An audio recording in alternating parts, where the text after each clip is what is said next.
to see that connect and start recording. And I'm going to hand over to you, Peter.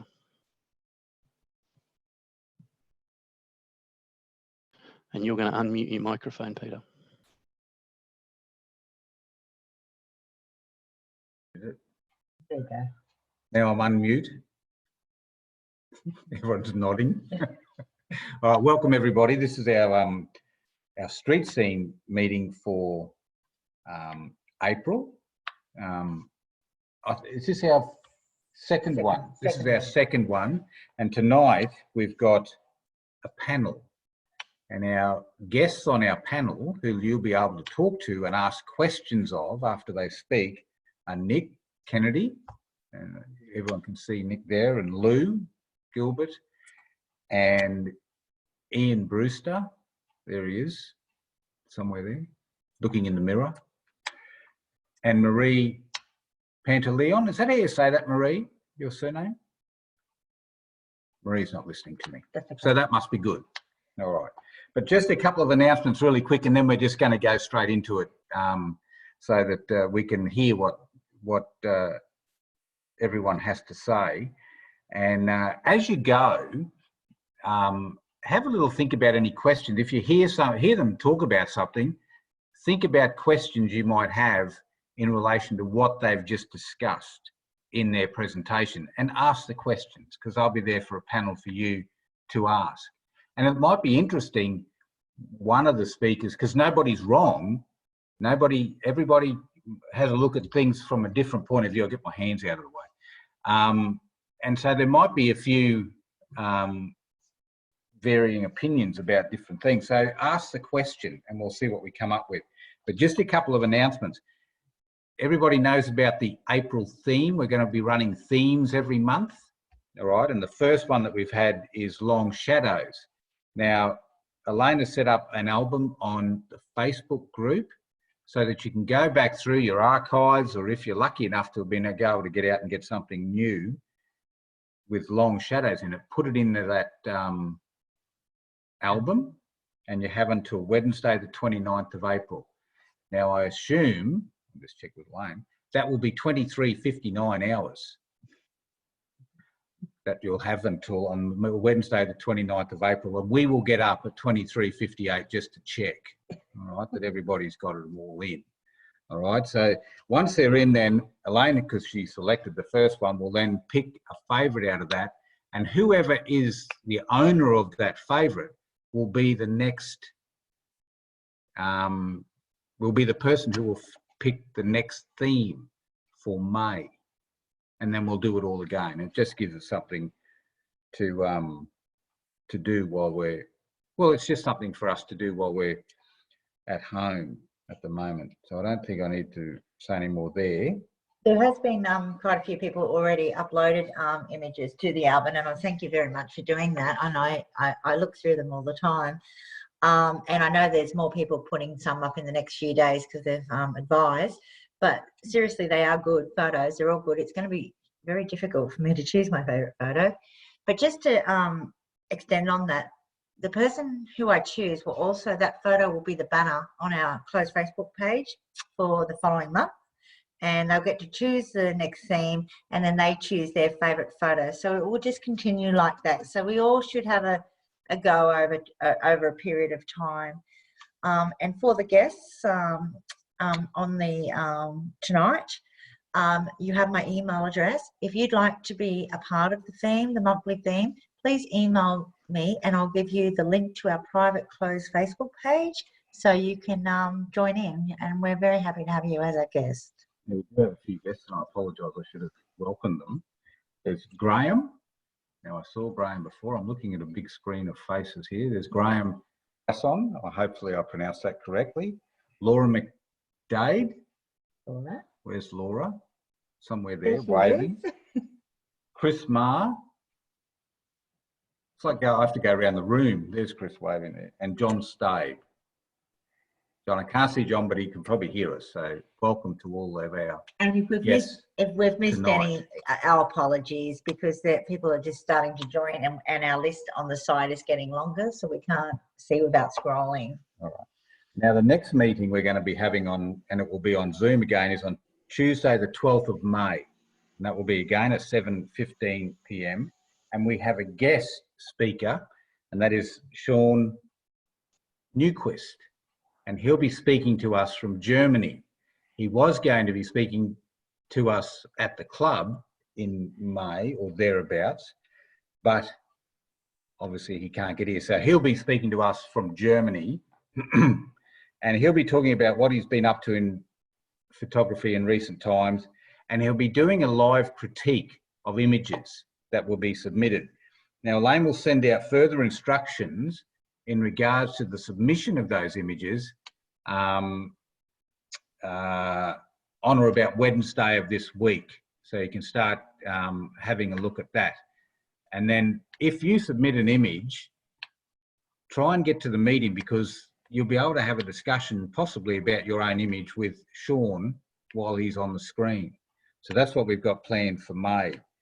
And Sean will be back to the club when he gets back to Australia, but at the moment, we can't see when that's going to happen in the foreseeable future, the way things are going at the moment. So this is fantastic with Zoom. We might try and, we can get anyone from anywhere with Zoom.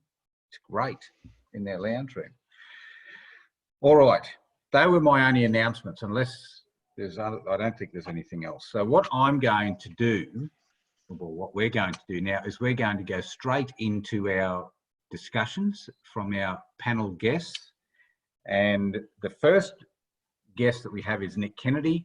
Now, what I will say before we start is that these four people have varying levels of experience and varying styles of photography. Don't let any of them be too modest, because they're all very, very good and they are all exceptional photographers. And I'm sure we know we'll see some of their images that we've seen before. So I'll hand it over to Nick and we'll let him take it away. So just think of questions as you hear Nick talking. Thanks, Nick. Thanks, everyone. I'll just stop my video so that you can't see me reading from my notes. And now what do I do?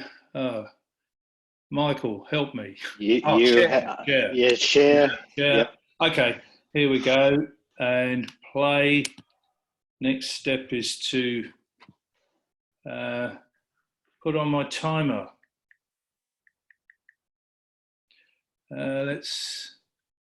Okay, right, start. I've wasted a second already. Look, I'll just go through a few shots, and I based this on workshops that I've done in the past, mainly with Maciek Dukowicz, and Lou's already been to one of those. And some of the elements that he's taught me, and they've been reinforced by workshops with Jesse and with Julie and Jerry.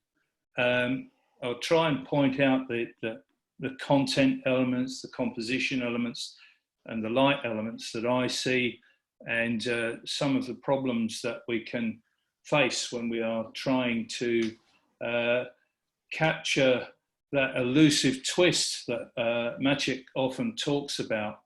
Most of the photos you've seen before, they're on either Facebook or Instagram, and I've shown them many times before, but here we go. The first one is, nothing's happening. Just, Michael, what do I do now? Well, you could try. Let me stop this. Make sure, Nick, that you're not trying to click on the Zoom screen instead of your actual PowerPoint presentation, particularly if you've got two. Oh, here we go. Here we go. That's the first image. You've seen it all before. It's just an example of shadows. You can't see the skateboarders that cast the shadows, and exposure for highlights. Dynamic and static elements there, which you can see. You've seen this one before. one of the big elements that Maciej talks about is separation of individuals. There's an example of that, but there's a story there, but there's also different ways to tell that story. Prior to that, I cropped it in portrait mode, which I think works better, but I didn't want to mix the formats here. This is another example, or it's an example of light with some dividing lines. These last two pictures were taken at Alexander Headlands, which has proved quite useful for me. There's static and dynamic elements in that. Next picture I took on Jesse Marlowe's workshop, it's just, I only had 2 shots. It's in front of the David Jones Centre. Is his quill poking her eye out? I don't know, but she doesn't look very happy. This is Australian life. Again, dynamic and static elements. PowerPoint has chopped part of the canoe off. I don't know how to fix that, but that's not an issue. But again, an example of separation. This is a picture I took at Suncorp Stadium. Again, I just like the guy with the beer in his mouth and the look on the young girl's face. I do have others. After we'd scored the 3rd goal, she doesn't look so happy there. Don't know what's happening here. Okay, there was one missing. Look, do you have to have people in street photos? I don't think so. This is just me going through a Stephen Shaw moment. This is an example of echoes. It's a geological echo, I think. And one of the things that Maciej was and Julia and Jesse talk about is working the scene, often very difficult, and you don't get a great deal of time to do it. In this case, this guy with a poncho just popped up out of nowhere. The colours were quite striking, and I could only take a few shots, and then he spotted me and he just disappeared into the horizon. This is an example of a merger. Is there a bird standing on my head, my dear? Don't think so. I was approaching these girls and walking and taking pictures, and all they could see was a tall, white-haired, dirty old man with the camera, and so they just disappeared, and the bird flew away. This is an example of framing. I took about 40 or 50 pictures of these lads, and for most of them, they were just playing up. And this is another example of where Maciej says, just work the scene. So I just stayed there, continued to take pictures, and eventually they just had to get back to their day job, and they couldn't see me anymore. This is an example of separation in barbers' shops or hairdressers in Southeast Asia. You get to take loads of pictures of barbers' shops over there. It's one of the few pictures that has, I think, a bit of a twist. I don't know if you can see my arrow, but the girl with the striped top on,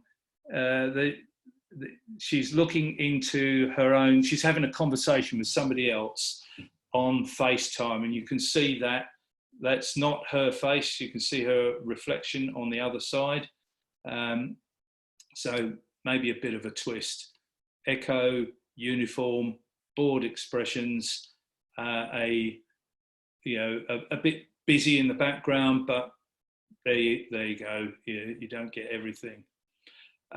This is an abstract. Obviously, everybody's seen this before. It's I call it tarp face, and it's an homage to Jesse's box face. alternatively, it could be me after a heavy night before. 3 circles, pretty obvious. Took this photograph in Bangladesh, and it's just a field portrait. It's an area that I particularly like doing, and I'm just drawn to it. The colours are beautiful. I dread to think what life is like there in that particular place in the Geneva project in Dhaka. I like the gestures here, and particularly the backdrop. It's plain, it's simple. There's not much clutter in the front of the image, and the guy on the right with his eyes pointed to his right.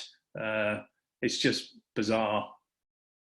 If you walk up the railway line, sometimes you'll see a bloke with a lot of bling. This guy, I took pictures of him. He had a shirt on. He asked for money. I didn't give it to him. So he took his shirt off, and there were all those, I think they're shaman scars, plus the bling. Just a close-up portrait in a railway station. You can do that in Southeast Asia. These have got dynamic elements, the frozen footsteps, left, right, left, right. The third guy, the guy in the middle, managed by pure fluke to get his head in the box. Street photos like to have, I think, random hands and random legs. And this is just a portrait of a guy with frozen fish on his head, and with a random hand with a spoon. There's a story behind that somewhere. Again, another random hand that you would find when attending a Wall of Death daredevil cyclist. And the next time the guy came around, he did actually grab the money. This is just bizarre. You don't get the opportunity to work the scene here. I got 2 shots. They spotted me. I was gone. But they're bookends. Playing with light. These are just silhouettes. Example of the separation issue. Looking the other way, it was bright and colourful. I've got 400 or 500 shots from this morning's shoot. There are probably some more with more people in it, but it's just an example of the separation issue and silhouetting. These dogs are normally found at the feet of people, not above them. And this, again, the dog with a bandana. It was odd, very peculiar. These are my field portraits. I just like doing this, seeing interesting people. And you've seen this image before. I showed it at Fresh, but her name was Nikki, and she would just look really great. I've got no idea what this guy's name is, but he had an interesting face, and he didn't mind me taking his photograph. This is quite a disturbing image. I just thought I'd throw it into the mix. He followed me around for about half an hour or so, and he obviously had problems, but anyway. This was at a bus station, a transgender hooker who was just playing up to the camera. These cooks, I like the guy's ears. That's why I put this one in, the FA Cup handle ears. Close up of man drinking tea. This is an example of framing where I've introduced some element of mystery by pulling the screen down over his eyes. This is a portrait. The light was quite muted here, so you could get the real nice background colours of what is it's a ship being repaired. It was an amazing place that we could actually get there, and a nice profile. I think I was quite happy with it, but again, a place that not many people can go to. This is another barbershop, almost complete dividing line with a reflection of the barber and his client, who has quite a magnificent quiff there. I think this is the final shot of echoes of the shirts, echoes of the beard with the orange top of the woman to the right. I did have a think about having my hair and beard hennaed, but I decided against it. And that is my presentation. And I think it was, let's see, 12 minutes and 23 seconds. How was that? Very good. Very good. Did you hear me? I didn't know whether anyone could hear me. No, we didn't hear a word. Can you start that again? You can No. replay. Sorry. There were some fantastic images in there. Mm. There was so. Oh, I'm sitting here thinking, oh, I wish I'd taken that. There was just wonderful images in there. Thank you. But I have a couple of questions, but we'll ask those at the end, I think. Yeah. I think that was the plan for tonight. And just to let you know, Nick, people have gone on the chat and commented on your photos. You've got some very nice comments there. Oh. Thank you. Really good comments there. Have a look at those when you get a chance. We'll keep rolling through. Our next presenter is Lou. So we'll pass over to Lou, and she will go Can through. I chair, Michael? Yes, I've made you a co-host.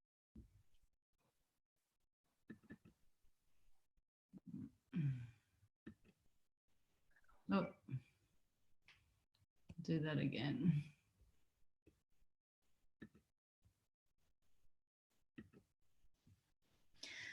Hi, everyone. I want to talk to you about my approach to street, or at least where I am now, and what's important to me. And then I'll show you a range of recent images, because I'll let them do the talking, I think. I'm going to start with the broad definition that I don't think anyone can disagree with, that it's candid photography in a public place. The two key words there, candid and public. And after that, there are really no other rules. There's only what you like and what you don't like. And so what you like in what other people shoot, or what you like in what you shoot, what you don't like, that's all. But for me, I need more help than that. I need more guidance when I'm out shooting, so that I can shoot the sort of street images that I want. And so I want to tell you about two things that have really helped me at this stage. The first thing is my ABC, that you can go to Z, but I don't think we have time. So I'll just focus on the ABC. I'm interested in the aesthetics of the photo. That is really the beauty of it, the design of it, the flow, the shape, the colours, the line, the pattern, the texture, all the design principles that are in any industry. They also, for me, are really important in a photo. The background of my street photo, I always think that's really important. Unfortunately, I don't always get it right. Nick just had a beautiful photo before with the green background and the two guys. That was stunning. That was a perfect background and composition. So that's the first thing that I keep in my mind. as where I am now. And the second thing is this one question. Now, Nick has alluded to it a couple of times, and I don't mind because repetition is really good. This question changed my whole way of selecting my images. And I was asked to do this earlier this year, so it's very recent. And this made a really big difference to how I look at my images. And the question is, what is the twist in my photo? I think a twist in your photo can take your street photo, to another level. And that's where I'm at. I'm trying to find or make images that have a twist. And that's where I'm finding I make images I like if they have a twist. So this is really important to me. That twist can be subtle or it can be obvious. So I'm going to show you about 5 or 6 images now. I'm going to leave the images up for about 10 seconds each. I'm not going to say anything. And I just want you to see if you can see a twist in the photo. So here we go.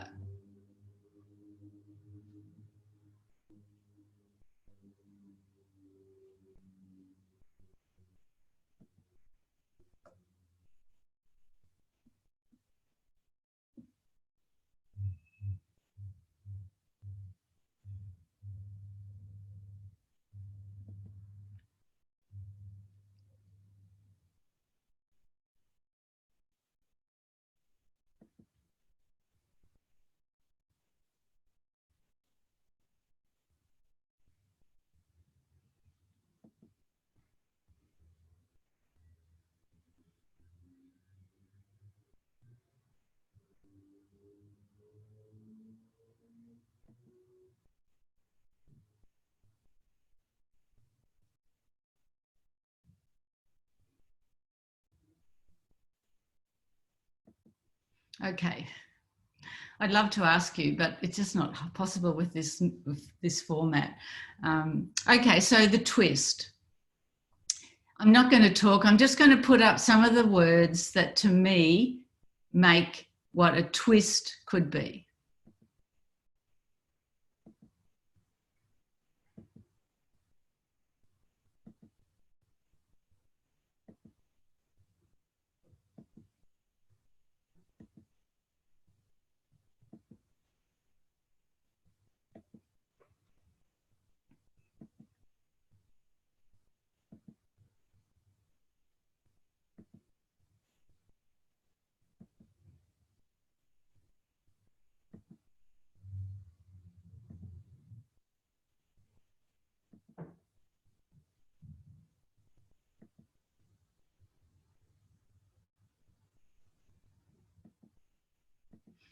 And there are some blank spaces for you to put your extra ones in, because we could fill lots of slides with these. So they're the things that are important to me at the moment.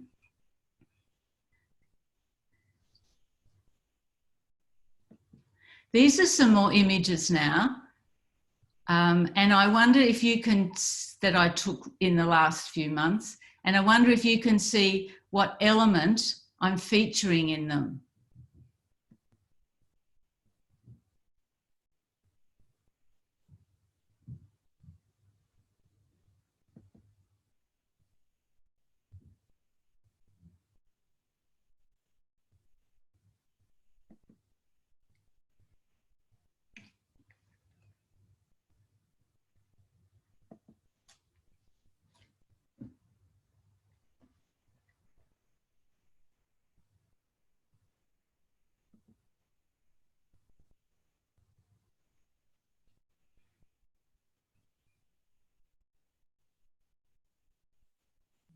I don't know if anyone can answer, but can anyone talk? I see limbs. Yeah, did you say limbs? Yes. Yeah, that's pretty obvious. So just quickly, limbs are a really good body part to focus on to get some street images, especially to get something that's a little bit different. That's in my opinion only. Okay, here's some more I took. I'm not going to say much. You can write a question. These are just general ones.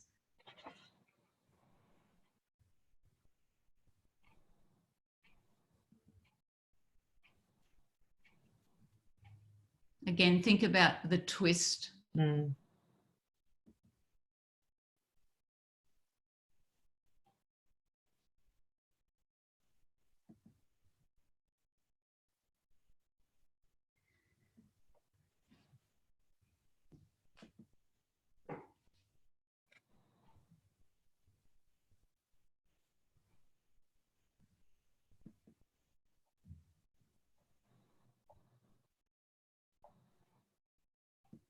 Okay. So just back to the ABC, just to remind you, the aesthetics, the background's really important, and the composition. And I think with composition, without going into it, everyone pretty much knows about composition. It's really knowing it and then breaking the rules if you can. So the experts say anyway. All right, what's next? Okay, here are a couple.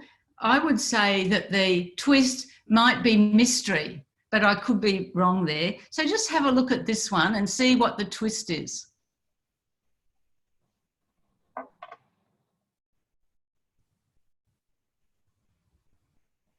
There are nice lines,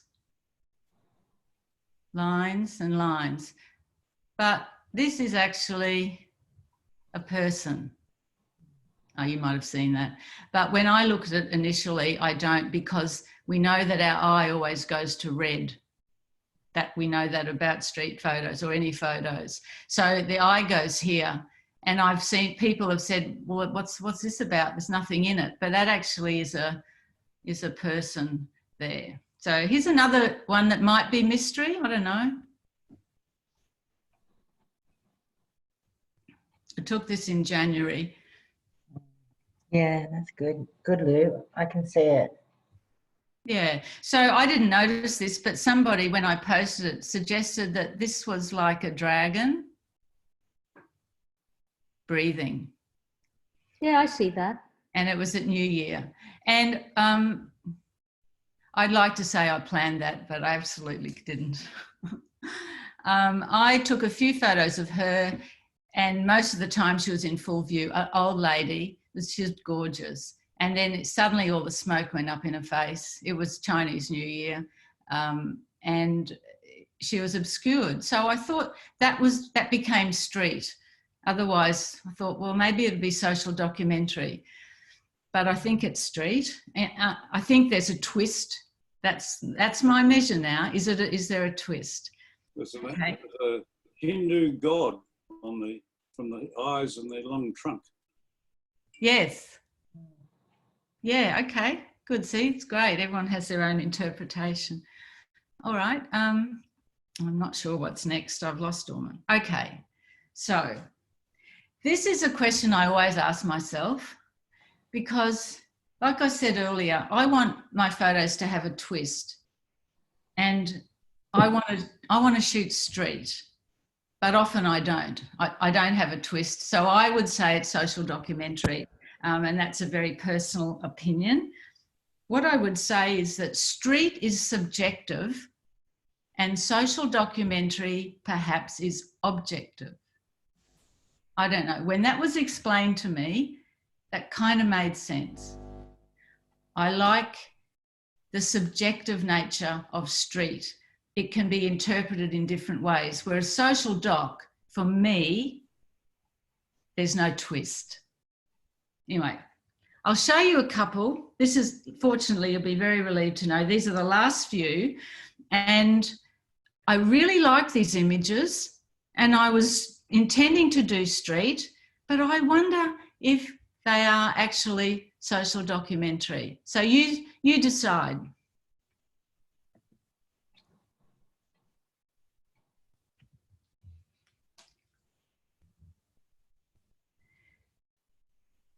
So this fellow, and his expression might make me think I get away with this as street. But it's personal. I see the echoes of the two pairs. Of the red? Yeah. Just the two pairs. Of Oh, red. yeah. If Yeah. this little baby had been looking up, that would have been good. Yeah. Okay. Let's have a look at the next one. Now, I was fishing in this shot. And if you haven't heard of fishing and hunting, they're the two ways you can do street photography. So fishing, if you imagine sitting in a boat and waiting for the fish to come to you, I was sitting on a very narrow little seat waiting. I think I went back quite a few times because what I was doing, this guy was pretty constant. I wanted to try and get some layers into the shot because all good street photography has layers. It has foreground, midground and background. Really hard to do.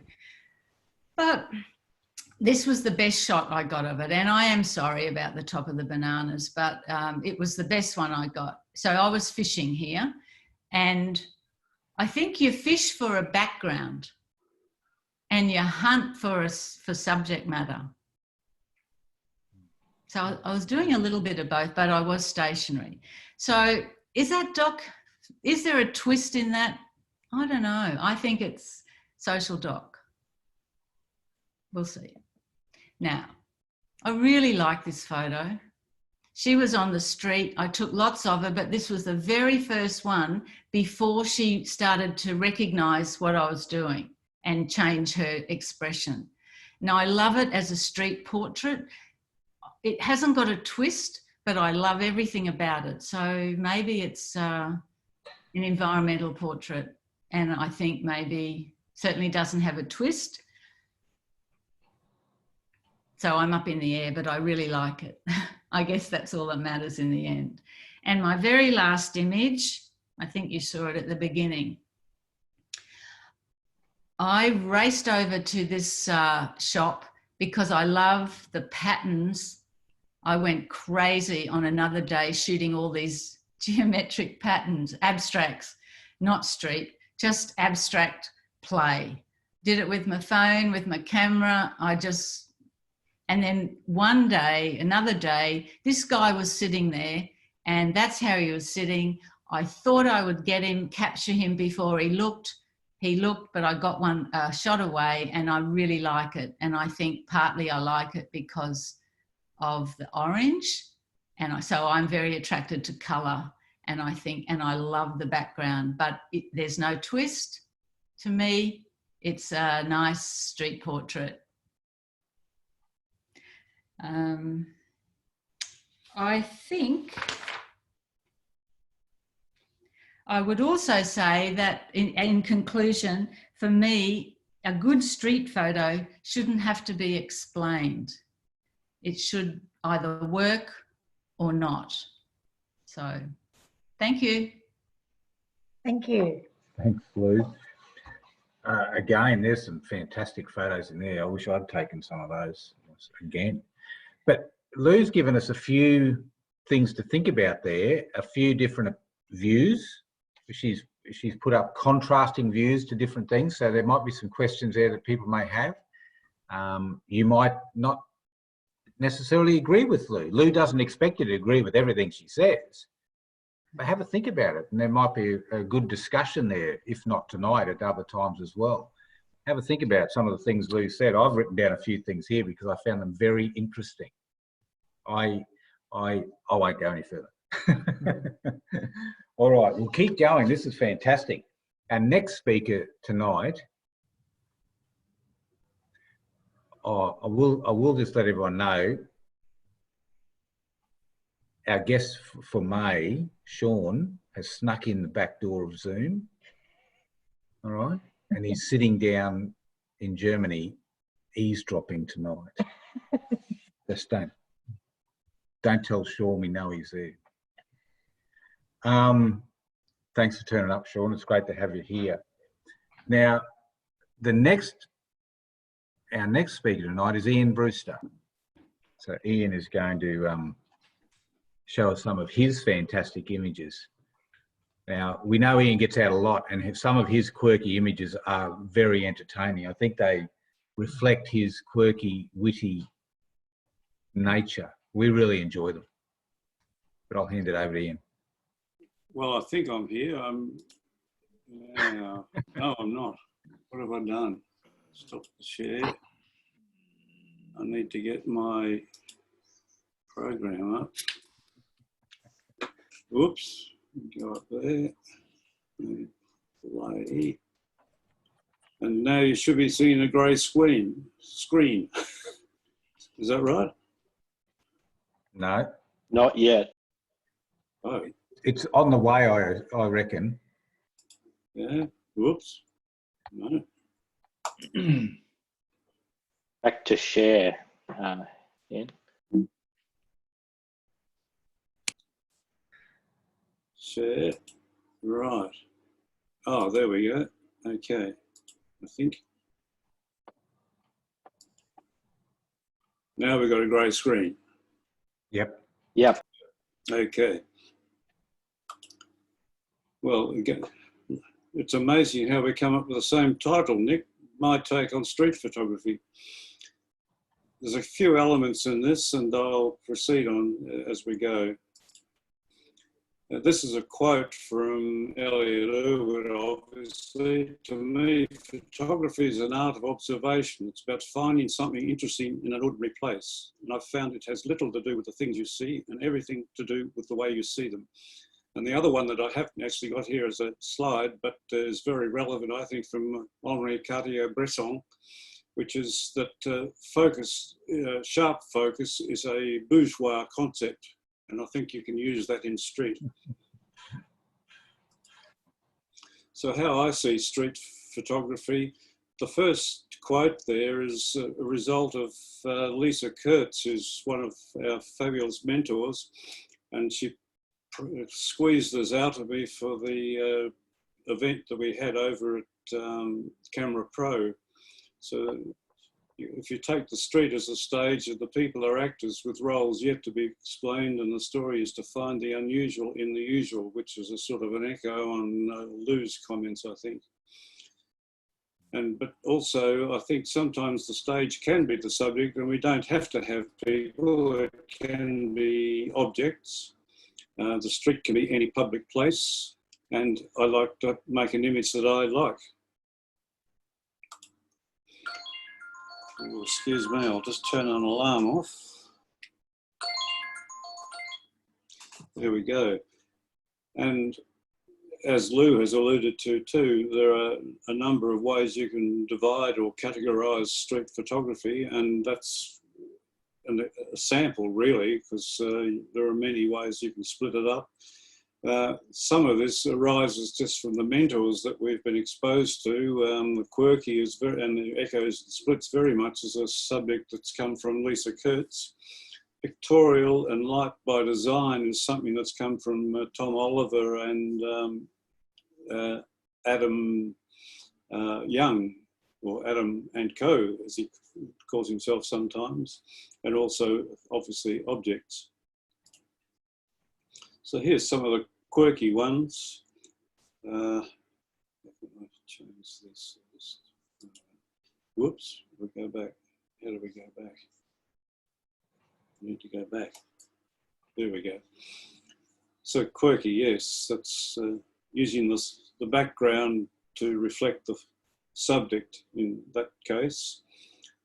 The next one, he's not going far with that chain. And that's one big ball for Ellie to kick.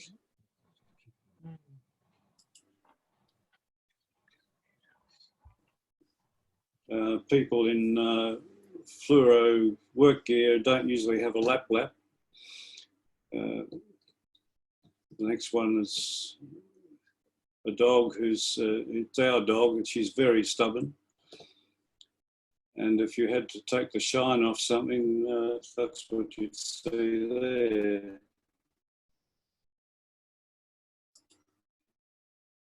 Some examples of splits where you use something to divide two objects or two actions in a common place.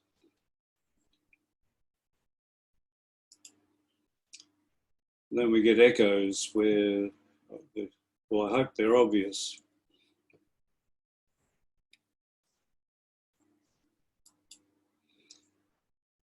And then more from the suggestions of Tom Oliver and Adam Young is looking for the light and dark and the contrasts in the light to make your street photography that reflects, well, there are echoes in both, and yeah, well, I'll leave you to interpret them.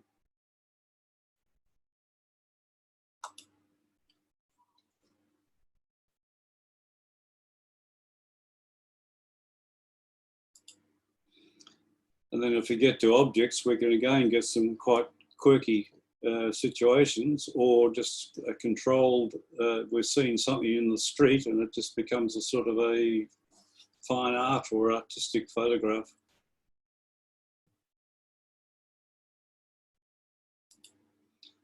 And that's my presentation. So I'll stop the share and it should be quiet. You don't have to be too quiet. Thanks, Ian.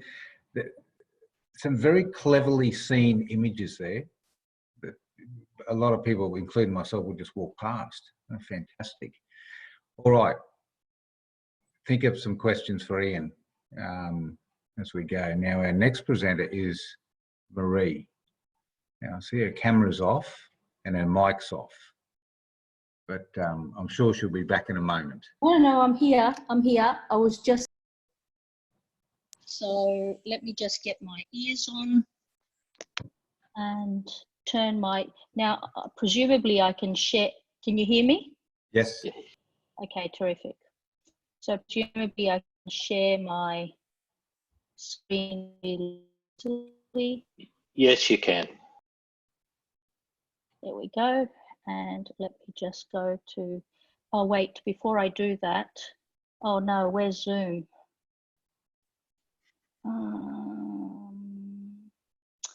Where is Zoom? Hold on.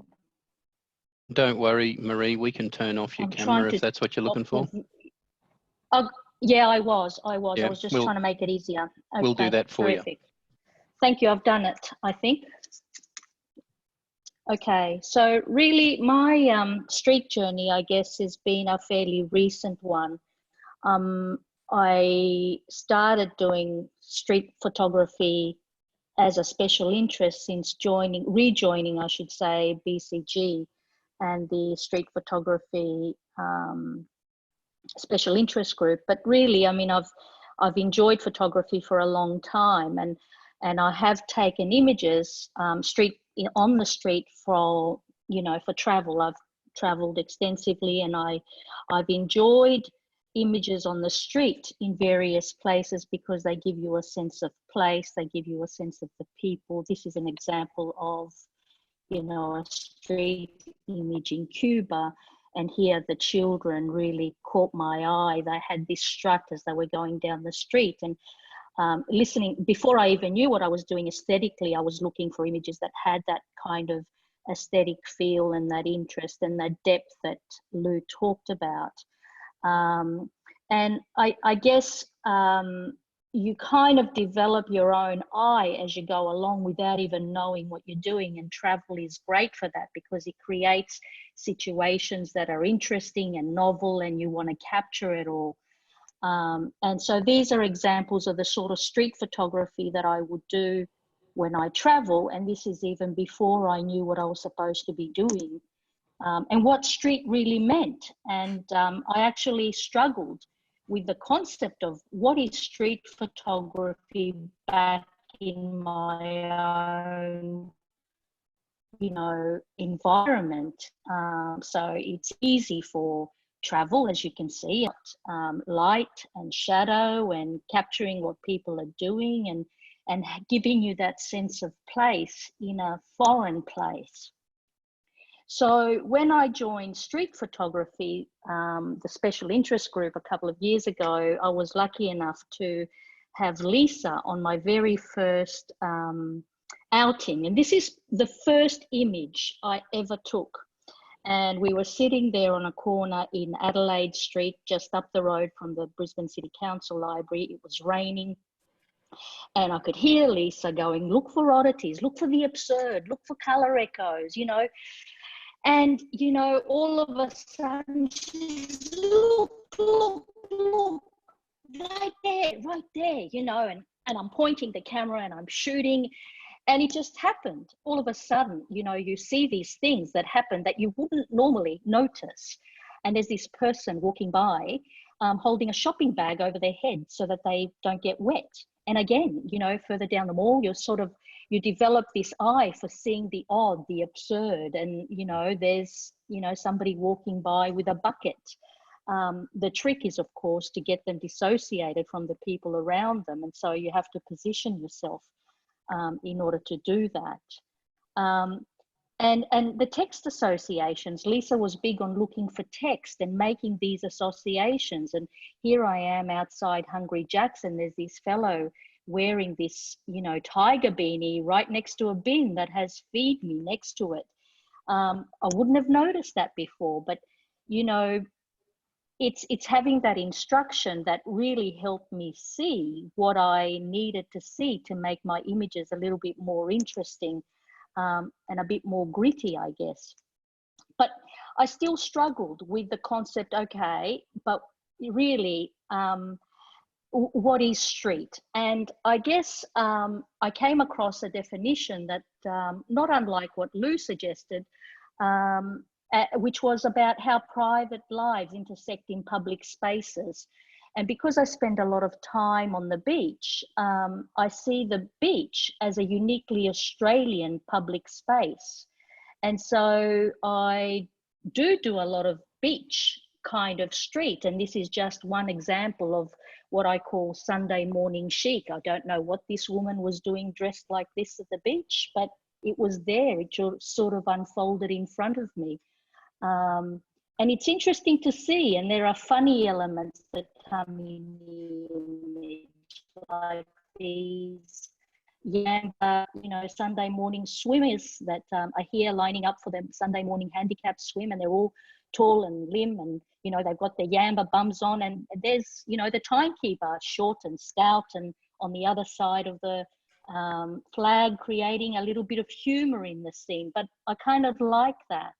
And I see that a lot on Australian beaches. And so I have a lot of images, not necessarily to present here, but they're the sorts of things that I look for. And so my second exposure to a different mentor was Thomas Oliver, who was big about, you know, using light as a compositional tool, not necessarily the scene as a compositional tool, but using those highlights and the shadows to create your composition. So in this instance, for example, I took this image having set my exposure compensation to purposely only expose for the highlights. And I kind of like the fact that she's sitting on this rock, and she, you know, her coat looks like another boulder on top of it, the rest of her sort of falling away in a shadow. And Thomas tried to get us to use this as a compositional tool rather than exposing for the image and looking for the oddities. So there was another element that I picked up from his workshops. He was big in using light to highlight individuals and getting a sense of person. And so we had fun one morning in Adelaide Street, walking up and down, taking images of various people as they were walking to and from work. Again, trying to use highlights as the main interest here and let the shadows fall away. This one, again, using the highlights, and all of a sudden you expose similarities in other highlights. And this I quite like, because his head is also echoing the bald heads of the mannequins, creating that sort of echo through the image that Lisa talked about. And again, this was taken at the Eka, again, just using highlights and, you know, the fact that he was all alone. It was the first night of the Eka and he looked quite bored and quite lonely, and it was just, to me, it was an interesting image. And then there was Jessie Marlowe, and Jessie Marlowe, so up until this stage, I had used 24 to 70 millimeter lens on my very chunky Nikon full frame camera, and it's heavy.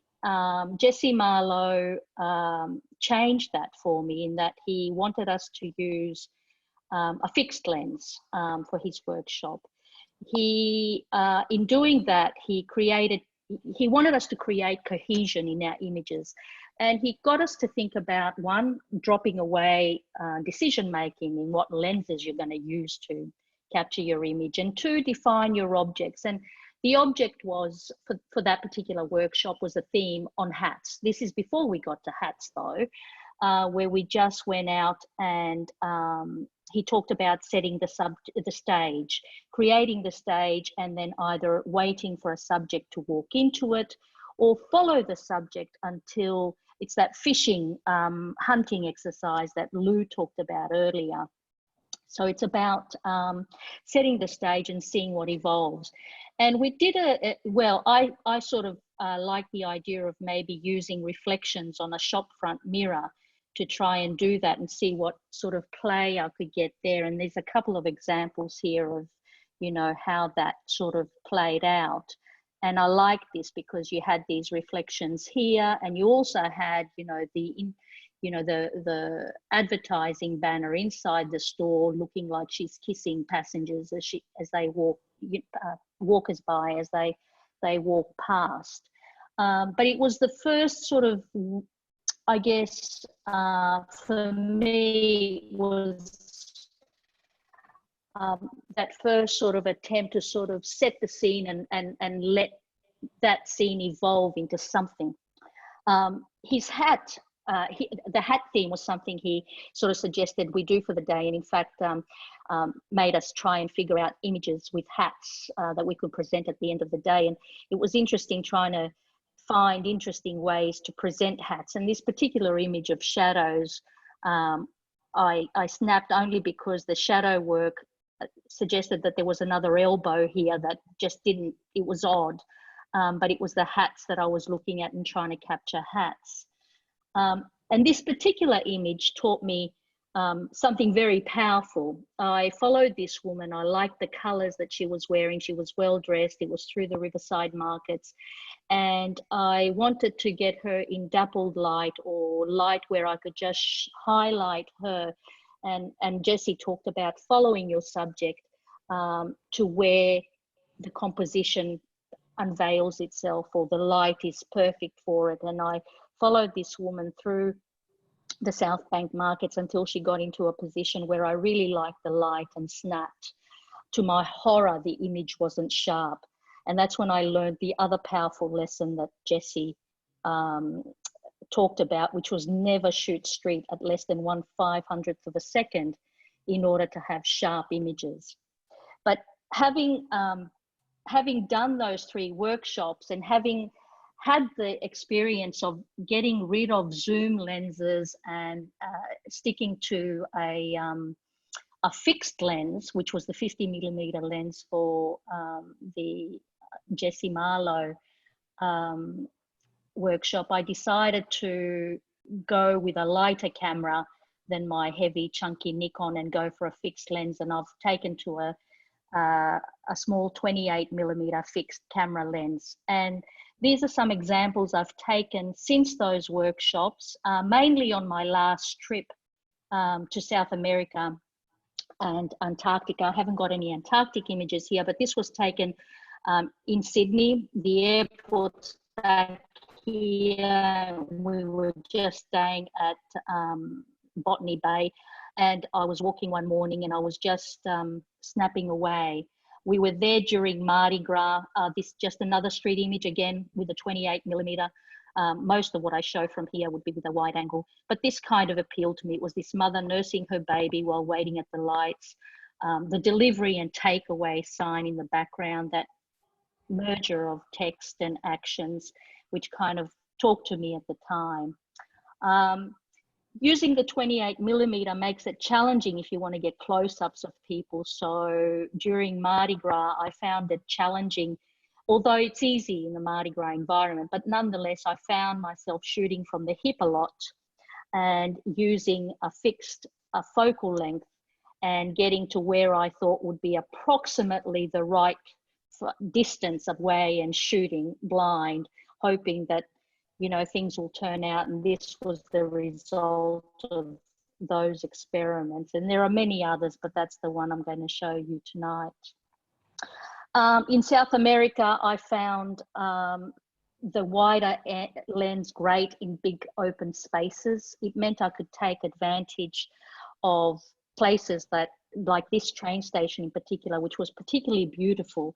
It had beautiful tiles, there were color echoes here. I really like the fact that I have the wider angle and can, I guess, scope the scene.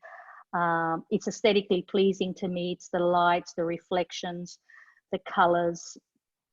And here again, it's the same sort of thing. It's another one of these beautiful underground stations that had wonderful graffiti, but it's the interplay that the wider angle allows me, and it allows you to create a bigger image with a nice composition that's aesthetically pleasing to me. It's those ABCs that Lou talked about, the aesthetics, the background, the composition. It's nice that the people were going up the stairs, and it just creates a really beautiful, pleasing image to me. Perhaps you see it different. I don't know whether it's street. To me, it captures the place. It's a public place, and it captures, you know, how people, I guess, go on about their daily business in that public place. This was taken in Santiago. Again, it's a simple composition. It's two men that were standing there, I should say. Santiago is a very volatile place. You can see bullet holes on the walls. In the morning, which is safe to go out, I went out and did a lot of shooting. The afternoons were very unsafe because people get out and things will turn violent. But at this time of the day, it was quite safe. And then these men were just standing there, and it was a very simple composition that I really liked. Again, in Santiago, they've got these interesting sculptures in the middle of the street. I spotted these men walking towards me, and again I waited until he was closer because I liked the echoes, you know, his shirt and these shapes and the colors in the road. So those echoes that Lisa talked about. Now this doesn't have people in it, but like Nick, I think sometimes the place, you don't necessarily need people in the image. This image really spoke to me. This is in a little town called Punta Arenas on the Magellan Straits. And there wasn't a lot of people there. Places had started to shut down at this stage because of the COVID-19. And so from here on in, I struggled to find a lot of people in these towns. But I found this quite aesthetically pleasing despite the absence of the human element. This is somebody who walked by the image that I showed earlier as part of my introduction. There's color echoes there, but he was the only person there, and perhaps it's not so interesting. Perhaps, you know, a different person might be better suited to the image, but it was the only person that walked past in this particular time. This to me looks a bit Jesse Marlowe-y. I love the color echoes. These were fellow travelers. We'd been to Antarctica together, and we bumped in each other, to each other in the street, and they just happened to stop across the road to talk. When I spotted this building behind them, I said, stop, I really need to take the picture there. And I said, oh, this is a terrible background here with this corrugated iron. And I said, but I'm not looking at that. I'm looking at this behind you. and I quite like it. So I found it quite pleasing, despite the fact that they didn't like this particular image because they felt that that corrugated iron was awful. And again, empty streets, but it was a stunning place, and I couldn't help think that, okay, there's no people, but I enjoyed documenting it. I guess it's probably not street, it's probably documentary, as Lou would say, but there you have it. Again, another example of their street graffiti and their beautiful street art with a lonely person walking past. It's I guess, is it street? There's no twist to it, but it's pleasing. And this is when, you know, we're in Buenos Aires at this stage, and this is documenting, again, a little bit of what goes on. They shut down as a result of the COVID-19 much, much earlier than anybody else did. And we were lining up in pharmacies here to get a thermometer, to get hand sanitizer. We could do very, very little in Buenos Aires. And this is a typical street image of people waiting in line at a pharmacy for various things. Again, empty shops, shopkeepers tending to the fruit, colours. There was just very little on offer for street photographers.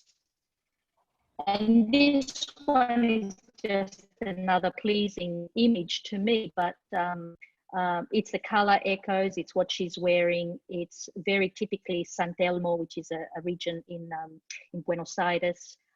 It's part of the antique community, but again, very little traffic. And this was in La Boca, which is a historical kind of area within Buenos Aires. Usually this is teeming with tourists, teeming with tango dancers, you know, teeming with shops, bars, and whatever else. But on this particular afternoon we were there, there's nobody around. There's these three people sitting on a bench, looking at what appears to be a bit of a stage here that has no performers, but you know, there's a mural with an interesting image of a man being rescued from a fire. I found it interesting, an interesting reflection on the times, and it was just the fact that it was a very empty kind of environment in contrast to what it's normally like. And I think this is my last image, and that was also taken in La Boca, a place where normally is teeming with children. And this particular lonely little boy was actually just kicking his ball against the wall. There was a bit of puddle on the floor, and I loved the reflection. I got down low to try and merge the reflection with the boy, and that was the result. But yeah, so they're my street adventures and how I've got there at the moment. So that's it. Thank you.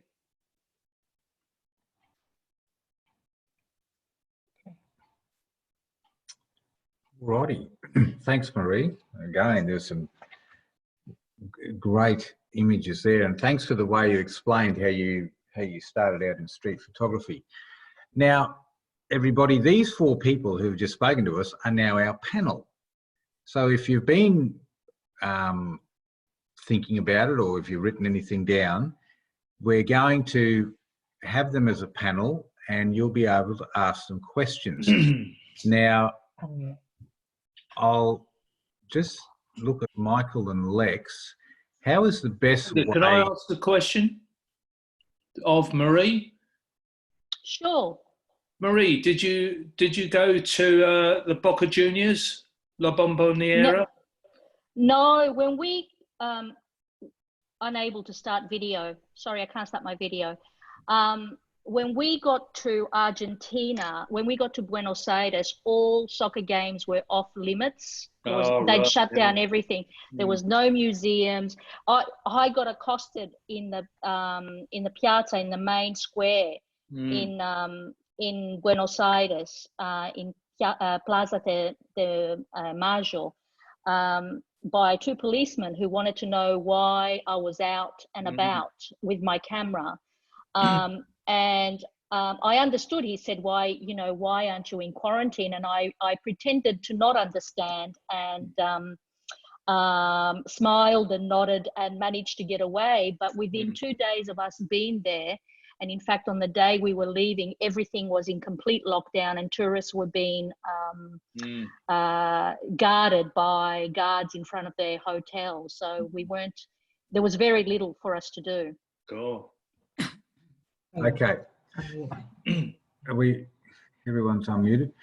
Yeah, I was just going to say, Lex and Michael, I suppose, how do we if people want to speak, is there a signal we can use so everybody can take a turn? Pretty much what we did on the session last night was just got people, since most people have got their cameras on, is just to indicate if you want to ask a question by indicating with your hand, and Peter, you pick who's next. No worries, we can do that.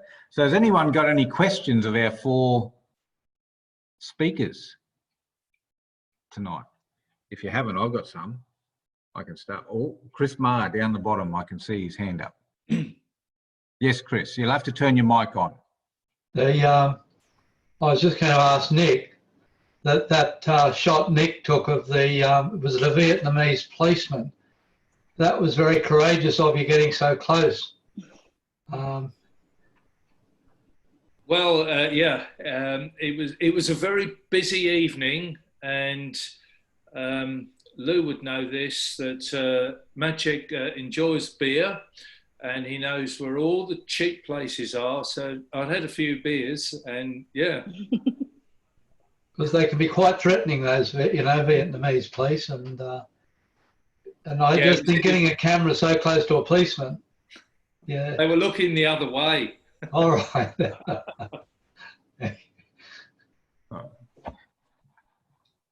Anyone else got a question? Why don't you ask one of yours? Okay. I'll ask Marie. What difficulties did you encounter when you first started taking street photos? I guess getting close to people I found a bit of a challenge. I mean, I was comfortable using a 24 to 70 lens because it meant that I didn't really have to be within their space. Dropping to the 50, and I found that I was using it at a more than 50 half the time. Dropping it to the 50 for the first time and being restricted by that, whilst I found it liberating because it gave me no choice, I found that I needed to know exactly where I needed to be in order to get the composition that I wanted. And so you really need to start gauging your position within that space. And you needed to be so many feet away from a particular scene. And I guess that's what I found, that when I switched to a 28, I found that exactly the same issue. I just needed to be that little bit closer within the image, unless I wanted the wider image. And often I quite like the wider image. And so, as you saw from a lot of those images towards the end, I liked composing the wider image and perhaps getting more people in it. So there's not as much portraiture as there would have been in previous years, for example, on the street more recently. Now, I think getting close is a problem that a lot of people have.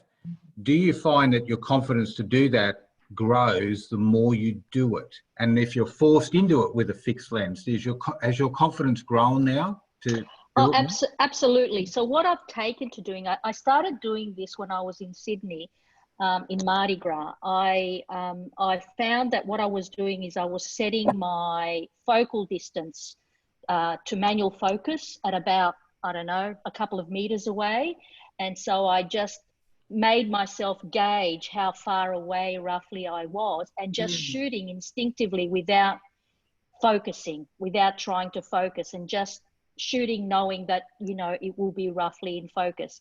And that kind of worked. It helped me get in that space. It helped me overcome, you know, the getting in that space mentally. And and I have, mind you, recently I haven't been out shooting at all. I tried going shooting on the bike path the other day, and I found that to be a bit of disaster, because I just, you know, there's just people everywhere these days on the bike path. So yes, it's still an evolving thing with the wider angle. Yeah, fair enough. Thanks, Marie. Is there anyone else with any questions? I got plenty. Oh, Vince. Vince wants to ask. Turn your mic on, Vince. Good. Howdy. Love your photos, Marie. There was a couple of things I noticed. That image of the one where you said that there was a stage and there was an image of two firemen or something helping a person. It sort of reminded me a little bit of the Pieta, a bit of a religious sort of thing. That was just my observation. But talking about the way you're taking photos with regard to just shooting from the hip or guessing without really thinking about your focusing.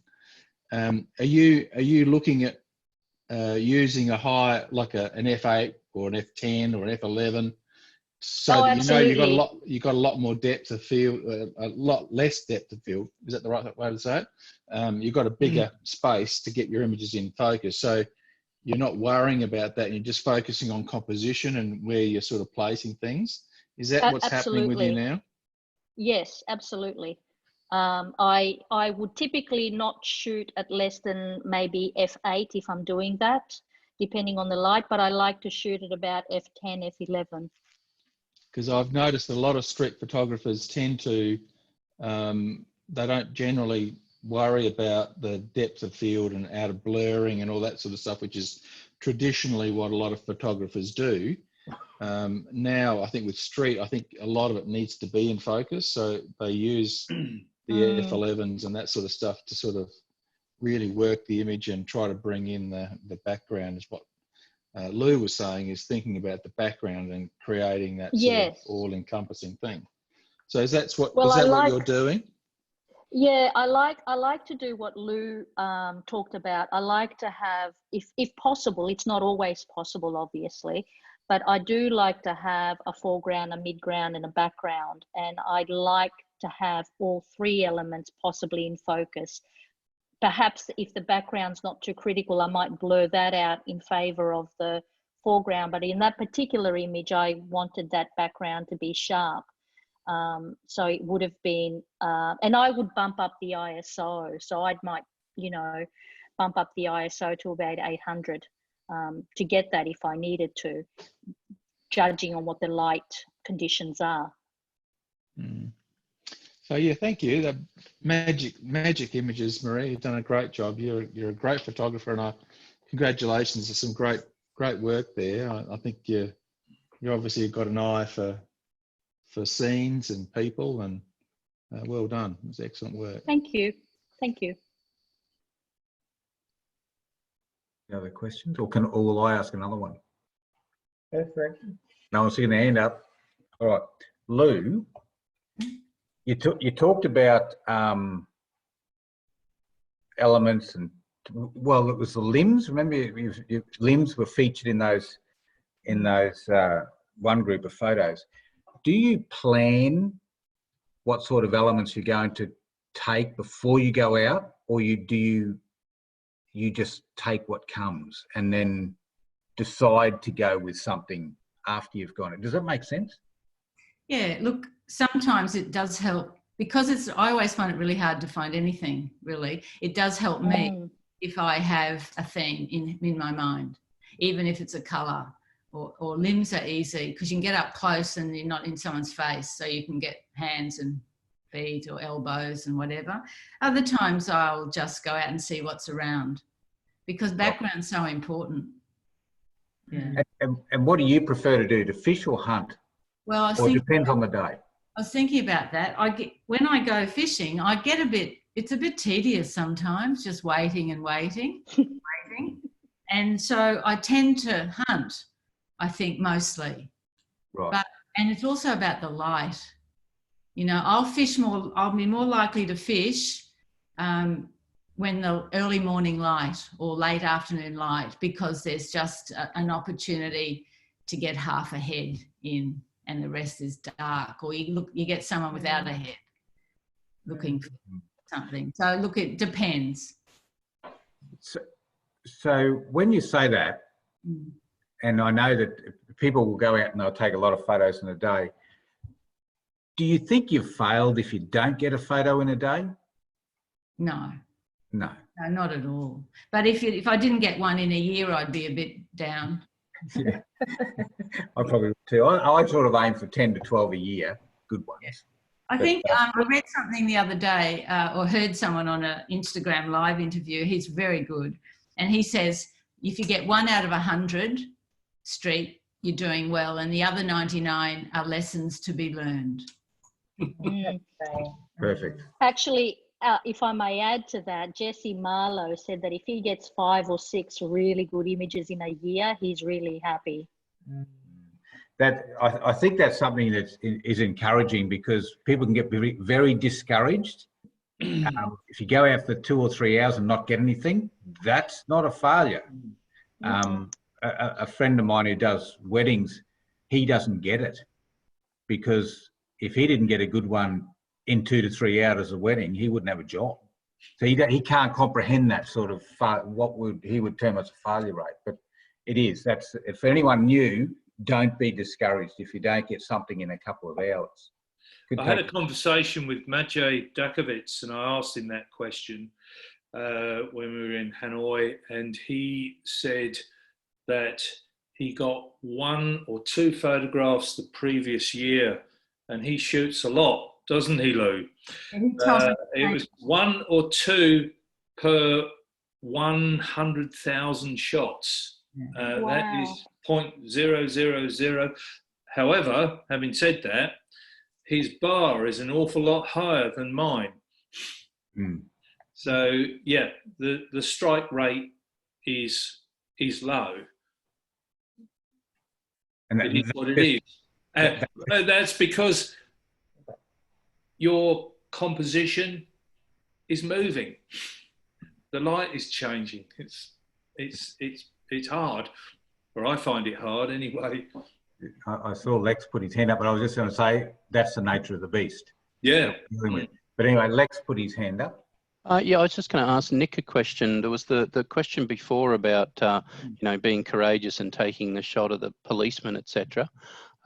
Nick, for you, when you go out and take photographs, do you have a bit of a mental list of I guess when you've got to think about not having an argument with the locals, about keeping your personal safety and not ending up in the back of a paddy wagon, all that sort of stuff. Do you have a bit of a personal list in your mind of when the types of things that you see or don't see that you just go, no, that's not, that's not for me to pursue, or, I just wonder how you approach that. Well, it's evolving. At the workshops overseas, it's not a problem. Certainly not in Southeast Asia. Here, those images that I took at the skateboard park in Alexander Headlands, I could see that there was a story there. We've been going there for years, 10 years, and I only started taking photographs there last year. I've got a rough idea of what my rights are, and then I just, as Maciej and Julia and Jesse would say, just blend in there, and people will ignore you. And especially when others are also taking photographs, it's, mind you, it took 7 or 8 years to be able to do it. I wish I'd done it a bit earlier. Does that make sense? Yeah, it does. Sure. Yes, I guess it's an evolving beast for everybody, and it's probably a work in progress wherever you find yourself. It's going to depend on what country you're in, what city you're in, whether it's surrounds that you're familiar with, whether it's day, night, etc. Okay, Chris, Just a comment on that. sorry, Chris, did you put your hand up before? Yes, thanks. Yeah, no, Sorry. I just wanted to say I've never been listened to a group like this before, and I've been had a photographic company for 35 years, and I love street photography, and the other photography I've done working over the years has enabled me to improve my street photography. But I did a class once for people about 10 years ago, doing photographic classes, and there were a group of about 15, and they were horrified that I did candids of people.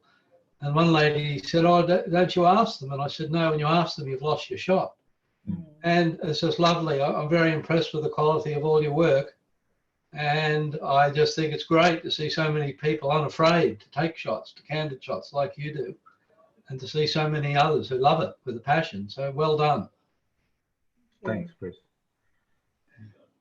I think There's an article in this week's Australian, or this month's Australian Photography on street, and there are some comments from Paul Blackmore, and he does some, amazing stuff. It's okay to engage with people in the street. I haven't done it that much, but I think, and Lou would recall this, if you do, you can become invisible. Maciej says that you can become invisible. So I'd certainly like to do it a bit more, but even though I'm, tall, but I'm just not brave enough to do it. Okay. I just have one point to add about the shooting. Around town here, I just sometimes use my phone. Yeah. People are less suspicious of it. I mean, the quality of the photo is not as good, really, but if you get a shot, at least you get that shot. Yeah. Yeah, that's a good point. Yeah. Lou, sorry, Lou. Sorry.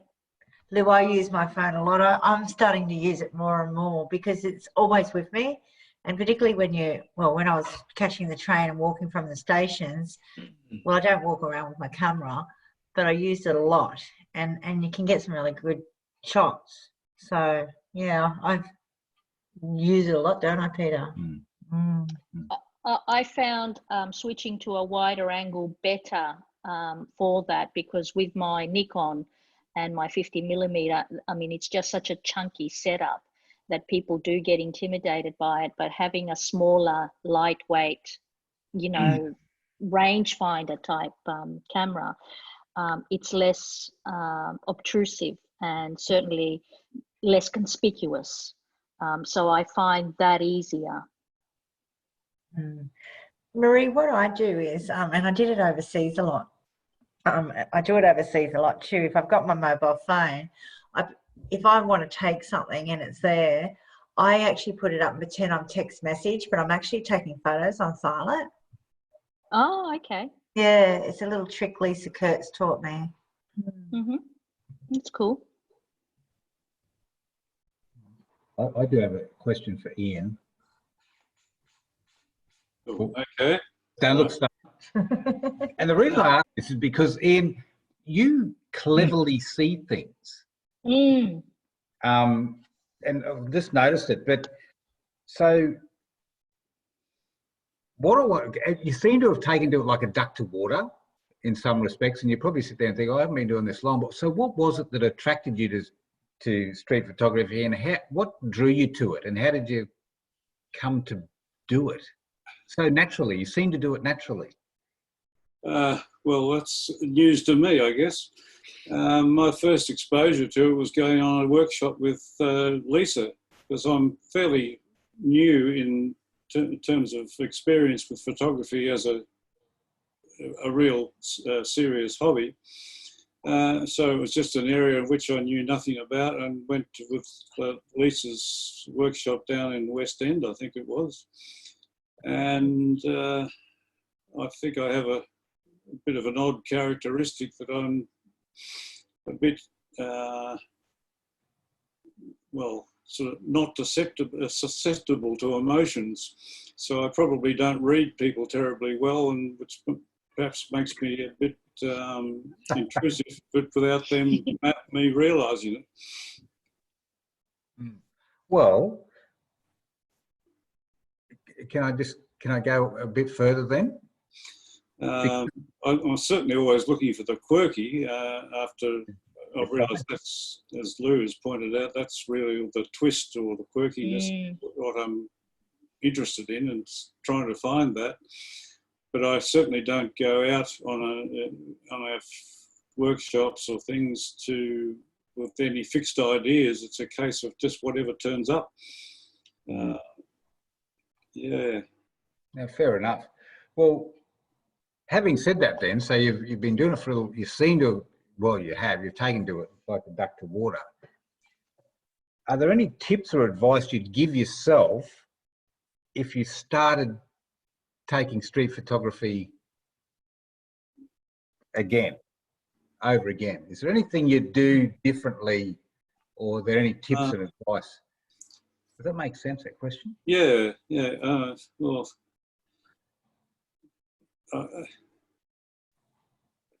I went to the Fuji cameras again because of Lisa's recommendations, because they are small and not intimidating. And I've more recently just got the small 27mm or effectively a 40mm full frame lens. And my son in Melbourne takes a lot of street photography, and he's very good at it. And his suggestion was, in terms of, as Marie alluded to before, he would set his aperture at f8 and his focus on 3 meters and just shoot. So that's sort of a technical approach to it. And yeah, the 27mm, I started with an 18mm lens, and I find that's a little bit wide. That's effectively a 24. So the 27 at 40, I think, is better. You don't have to get quite as close. But if I get really close to someone that I really want to take, if it's sort of obviously too intrusive, I will engage with them and speak to the person and say, do you mind me taking your photo? And more often than not, it's not a problem. Occasionally I've had people say, why are you taking that? And I say, well, I'm quite happy to delete it if you like, and show them the photo. And I don't think I've ever had to delete anything so far. Yeah. What I've done in the past, particularly if I'm photographing people who are doing stuff like the boy who was playing football, for example, because I'm obvious, I'm on my, I'm hunched down trying to get a low angle, I would offer them the photo if they would like a copy of it, and either email it or share it with them through social media. And I'm quite happy to do that. And I find a lot of people really like that. I've done it maybe a dozen times over the last couple of years, where I've sent somebody a photo of themselves. And I find it's a goodwill thing. I don't know what other people think about that. Fair enough. Now, did someone put their hand up?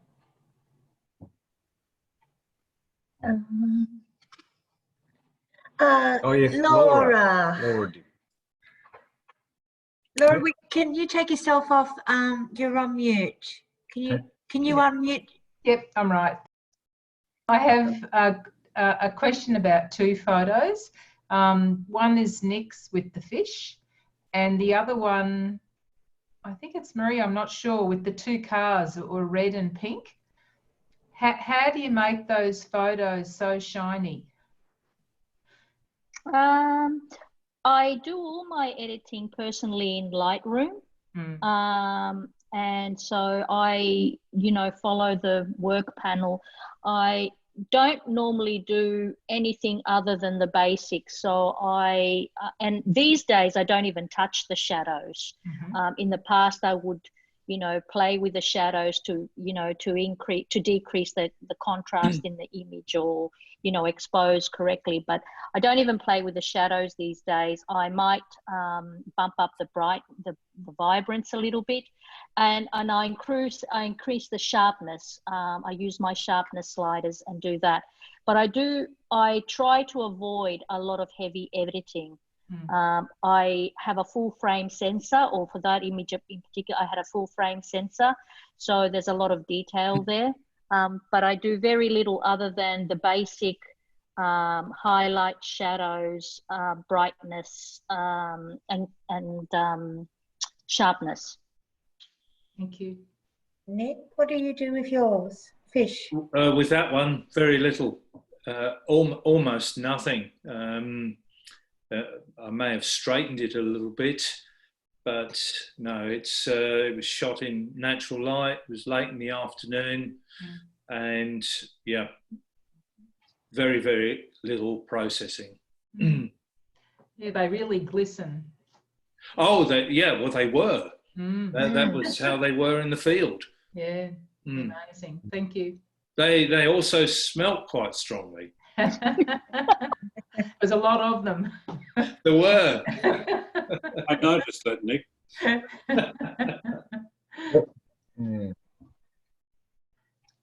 Any other questions? Can I ask each of you, do you prefer to shoot alone or with others in a group? Ian? I think I've only ever shot with a group, but once we're in a group, of course, we're separated and we're shooting around. I haven't actually taken myself off on a solo expedition to shoot the street. What about you? We could do that. Yeah. What about you, Nick? Alone or with the group? Look, I've enjoyed many of the images were taken at workshops, so they were with groups. However, it's a solitary occupation, and the images that I took at the beach, I took most of those on my own, and I'd like to do that more. I think it is a solitary occupation, and once I hope one day I'll have enough skills to go out on my own and just get into the field and do it. Hopefully we will be able to do that and travel internally, because I'd like to do more in Australia, because we've got such great light. It's sometimes, oftentimes it's really harsh, but very challenging. But I've just got to see those things. But to answer your question, I think I prefer to start working alone. What about you, Lou? Thanks, Nick. I'm always alone. I prefer that. When I took myself off to India for a couple of weeks in January, deliberately on my own, to test myself whether I was actually interested enough in street photography to get out on the cold mornings and shoot. So I struggled a bit in terms of motivating myself, but I always prefer to shoot. I find it very meditative. Occasionally frustrating, but that's about the photography. Very meditative process. I just get in my head and I love it. And I wish I was invisible so no one would see me. What about you, Marie? I'm the same. I mean, with the exception of the workshops that I've done in Brisbane with Lisa, Thomas and Jessie, I would mainly shoot alone. I travel with Paul, but sometimes I travel alone.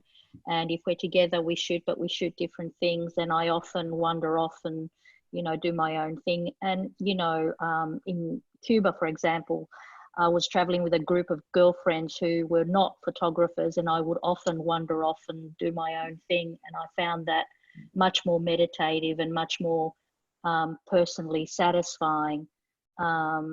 It's hard to travel with friends who aren't photographers. So I find myself, wandering off and say, I'll see you in a couple of hours, and doing it that way.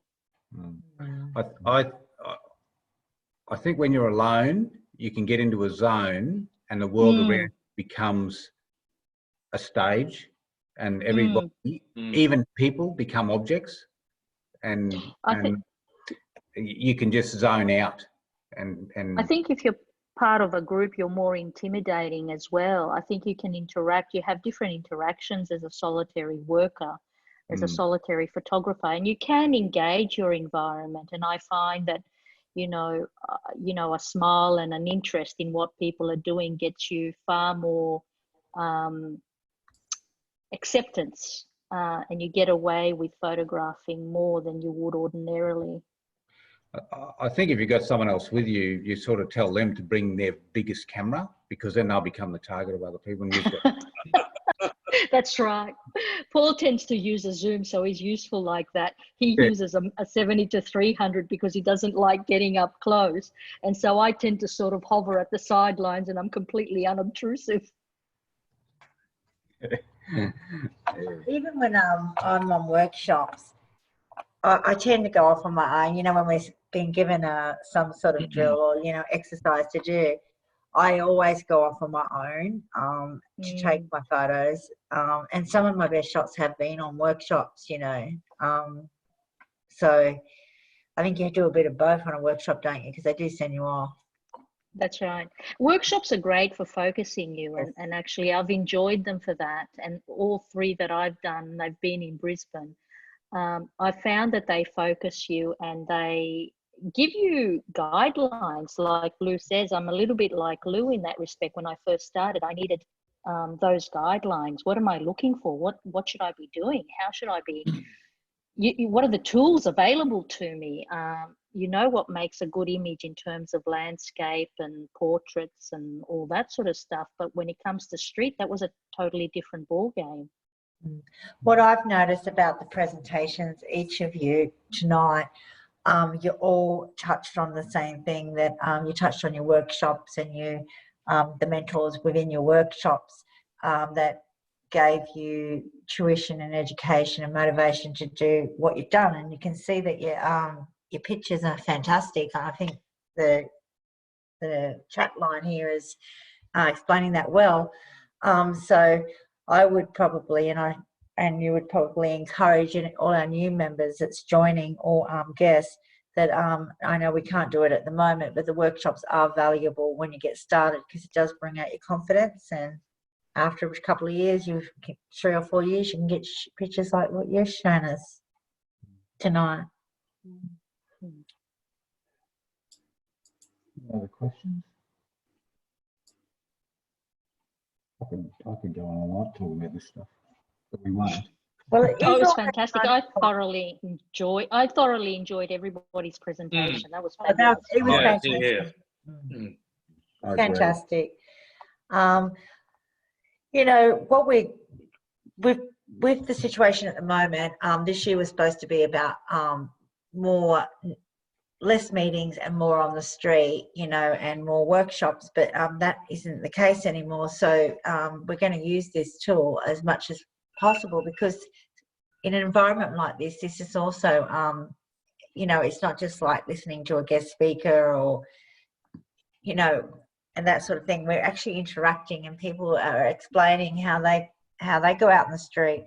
So hopefully next month when we have Sean Navisk as well, and do the critique, it's a different angle than what we've done tonight. But I'm hoping that we'll have quite a few people on the line, so we can have that interaction with Sean.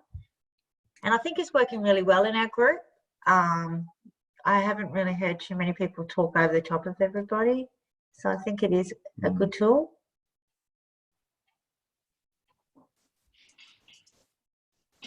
Nine o'clock, will we? It's 9 o'clock. Do you want to go home or do you want to stay? Yeah. I personally think this has worked well tonight. I'd agree. I very much agree. It's very interactive. Maybe a bit more so than at the Albion Peace Park. Yeah. We've got Sean next month. Sean's still around. Can't see. He might be somewhere. But Yeah, you know, Sean's still on. He's still on. But there might be another, you know, after May, where we, you know, we get a few of us to just bring a photo each, and we'll discuss them. You know, in a forum like this, maybe what we were doing or whatever. But we're open to suggestions too, as to what how you would like this. It's your group. You know. Yeah. Pop in some suggestions as to how you can do it, because this looks obviously this is a very effective way to get us together. Really, really good. Maybe it's better than a meeting in a hall for a special interest group, you know, because that's the whole idea of a special interest group is the learning aspect, the workshops and getting out and taking the photos, whatever the interest group is. This is really maybe a great tool for us to use in the future as well.